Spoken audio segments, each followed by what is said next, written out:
తిరిగి BCN news కి స్వాగతం. పశ్చిమ గోదావరి జిల్లా తాడేపల్లిగూడెంలోని హౌసింగ్ బోర్డు కాలనీలో Anglo Indian English medium school 40వ వార్షికోత్సవం ఘనంగా జరిగింది. కార్యక్రమానికి ముఖ్య అతిథులుగా ప్రభుత్వ whip MLA Bolisetti Srinivas, TDP నియోజకవర్గ ఇన్ఛార్జ్ వలవల బాబ్జీ, ప్రముఖ నవల రచయిత యండమూరి వీరేంద్రనాథ్, బీజేపీ నియోజకవర్గ ఇన్ఛార్జ్ ఈతకోట తాతాజీలు పలువురు ప్రముఖులు హాజరయ్యారు. అతిథులకు కొడాలి రమేష్ బాబు, రాకేష్ బాబు స్వాగతం పలికి సాలువాతో సత్కరించారు. ఈ సందర్భంగా చిన్నారులు ప్రదర్శించిన వివిధ సాంస్కృతిక కార్యక్రమాలు అందరినీ ఆకట్టుకున్నాయి.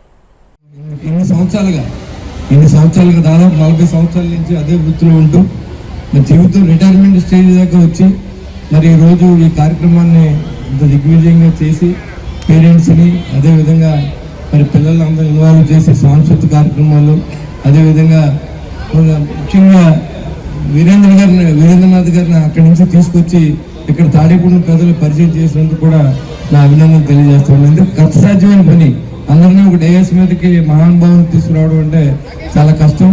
అంటే మనకంటే ఆయన విద్యావేత్త, ఆయన కథల రచయిత, సినిమాలు కూడా ఆయన కథలతో సినిమాలు కూడా చేసిన ఒక కళాకారుడిగా కూడా చెప్పాలి. మరి అదేవిధంగా మరి స్కూల్కి మంచి భవిష్యత్తు ఉండాలని, అదే రాబోయే రోజుల్లో మరింత అందరూ బాగుండాలి. ఎందుకంటే పెద్ద పెద్ద స్కూల్స్ ఉన్నప్పుడు కూడా మనకు ఉండే పేరెంట్స్ని బట్టి మరి స్కూల్ నడపడం అనేది చాలా కష్టం. ఎందుకంటే పెద్ద స్కూల్లో చేసిన డిమాండ్ చిన్న స్కూల్లో చేయకపోయినా మరి చాలామంది పేరెంట్స్ ఇబ్బంది పెట్టినా అయినా కానీ సరే ఎప్పటికప్పుడు కడతారని అలాగే ఆ స్కూల్ నడుపుతూ చాలా ఇబ్బందులు పడుతూ ఉంటారు పిల్లలు. అది కూడా తీసు రాబోయే రోజుల్లో మరింత భవిష్యత్తు ఈ స్కూల్కి ఉండాలని, పిల్లలందరూ కూడా బాగా చదువు రావాలని చెప్పి నేను మనస్ఫూర్తిగా భగవంతుని కోరుకుంటూ సెలవు తీసుకుంటాను. తల్లిదండ్రులు పిల్లల్ని జీవితంలో పైకి రండిరా, జీవితంలో పైకి రావాలిరా, కష్టపడరా అంటారు. జీవితంలో పైకి రావడం అంటే ఏంటో చాలా మంది తల్లిదండ్రులకు తెలియదు. మనం గుడికి వెళ్ళినప్పుడు తల మీద శటకోపం పెట్టి భగవంతుని మన తరఫున పూజారి ఏం ప్రార్థిస్తాడంటే, ఓ దేవదేవ ఈ భక్తుడికి లేదా భక్తురాలకి 6 రకాల దరిద్రాలు తొలగించి 6 రకాల ఐశ్వర్యాలు ఇమ్మంటాడు. తొలగించాల్సిన దరిద్రాలు ఏంటంటే మద, మాత్సర్య, కామ, క్రోధ, లోభ, అహాలు. ఆ 6 పోయి 6 ఐశ్వర్యాలు అంటే ఆరోగ్యం, కీర్తి, చదువు, కుతూహలం, జ్ఞానం ఇవన్నీ వస్తే మీ పిల్లల జీవితంలో పైకొచ్చినట్టు లెక్క. కష్టపడి పని చేయరా, కష్టపడి చదవరా అని మాత్రం మీ పిల్లల్ని ఎప్పుడు అనకండి. చదువు చాలా చాలా బాగుంటుంది, చదువు చాలా సుఖం. ఆయన చార్టెడ్ అకౌంటెంట్ బై ప్రొఫెషన్. మా ఫాదర్ ఎప్పుడు నన్ను కష్టపడరా అనలేదండి, చదువు బాగుంటే చదవరా అన్నాడు. చదువు చాలా బాగుంటుందిరా అని చెప్తూ ఉండండి. విద్య నిగూఢ గుప్తమగు విత్తము రూపము పురుషాళికి విద్య యశస్సు భోగకరి అన్నారు. అలాంటి చదువుని కష్టపడి అనొద్దండి.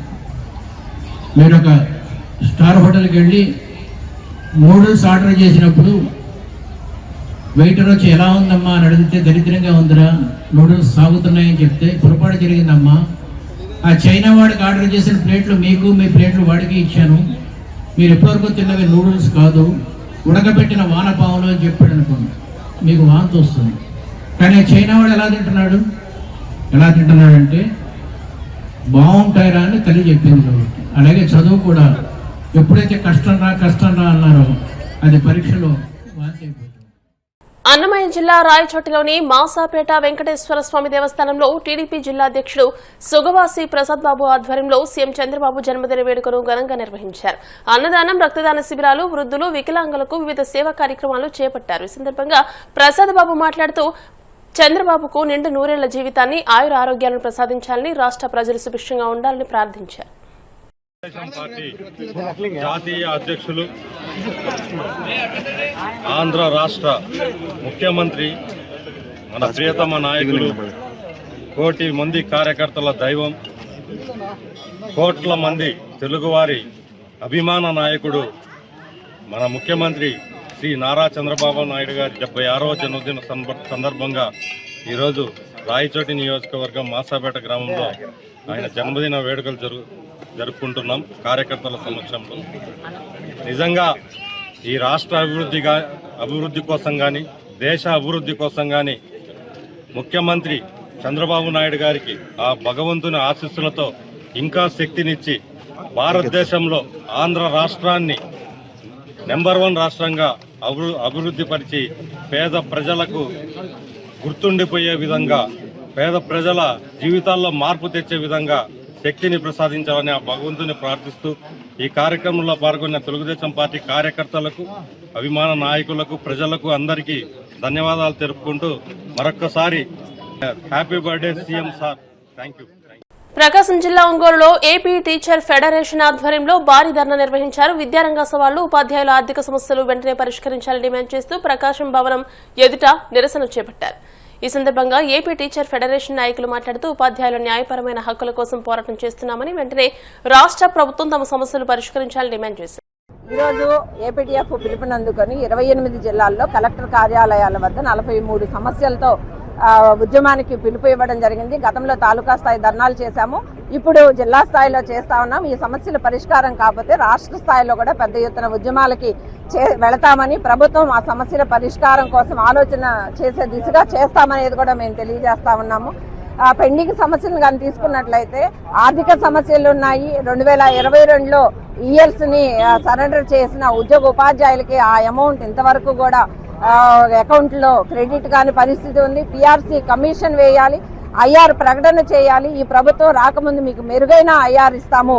గత ప్రభుత్వం ఏదైతే రివర్స్ పిఆర్సీ ఇచ్చిందో అది కాకుండా మీకు ఫ్రెండ్లీ ప్రభుత్వంగా మీ ఆలోచనలన్నీ తీసుకొని మీకు మేలు కలిగే పిఆర్సీని వేస్తామని చెప్పి వాళ్ళు చెప్తా ఉన్నారు. మరి 2 సంవత్సరాలు గడిచిపోయాయి, ప్రభుత్వం వచ్చేంతవరకు పిఆర్సీ ప్రకటన లేదు. ఆ పిఆర్సీ ప్రకటన వేసి కమిషన్ వేస్తేనే ఐఆర్ ప్రకటన ఉంటుంది. మరి 4 డిఏలు పెండింగ్ లో ఉన్నాయి. అసలు గతంలో ఉద్యోగ ఉపాధ్యాయులకి డిఏ అనేది ఒక ఉద్యమ సమస్యగా ఉండేది కాదు, కానీ ఈ రోజున డిఏ అడిగే పరిస్థితి కూడా ఉంది ఉద్యమంలో.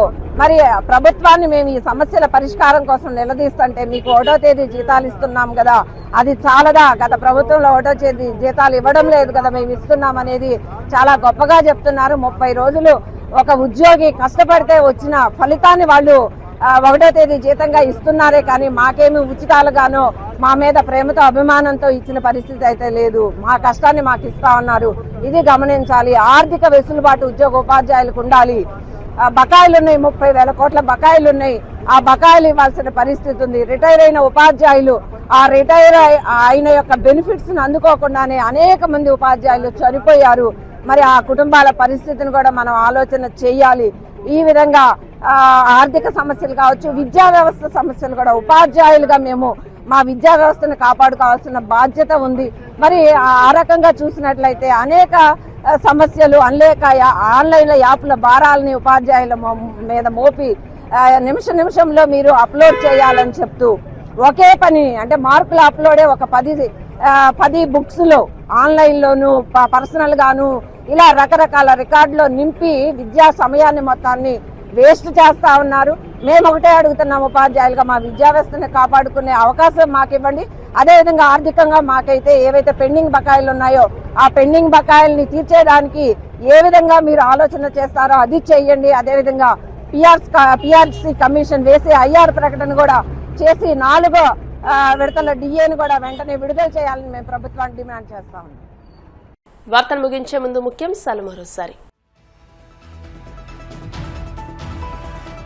మహిళలకు 33% రిజర్వేషన్ అమలుకు ఎన్డీఏ కూటమి కట్టుబడి ఉందన్న కేంద్ర మంత్రి శ్రీనివాస్ వర్మ, సామాన్య మహిళలు కూడా చట్టసభల్లో స్థానం పొందే దిశగా తమ కార్యాచరణ ఉంటుందని స్పష్టీకరణ. సింహాచలంలో వైభవంగా చందనోత్సవం, నిజ రూపంలో దర్శనమిచ్చిన అప్పన్న స్వామి, ప్రభుత్వం తరపున స్వామికి పట్టు వస్త్రాలు సమర్పించిన హోంమంత్రి అనిత. చంద్రబాబు, లోకేష్ కలిసి రెడ్ బుక్ రాజ్యాంగాన్ని అమలు చేస్తూ ప్రతిపక్ష నేతలను, కార్యకర్తలను వేధిస్తున్నారు. మాజీ మంత్రి ధర్మాన ప్రసాదరావు ధ్వజం. వాడపల్లి వెంకటనాలయంలో ప్రత్యేక పూజలు, మంగళ వైద్యాల నడుమ శ్రీ స్వామి అమ్మవార్లకు మేల్కొల్పు సేవ, ఐశ్వర్యలక్ష్మి హోమం. ఈ వార్తలు ఇంతటితో సమాప్తం. మరిన్ని వార్తల కోసం BCN digital YouTube channel, Facebook page ని ఫాలో అవ్వండి. అప్డేటెడ్ వార్తల కోసం ప్లీజ్ సబ్స్క్రైబ్.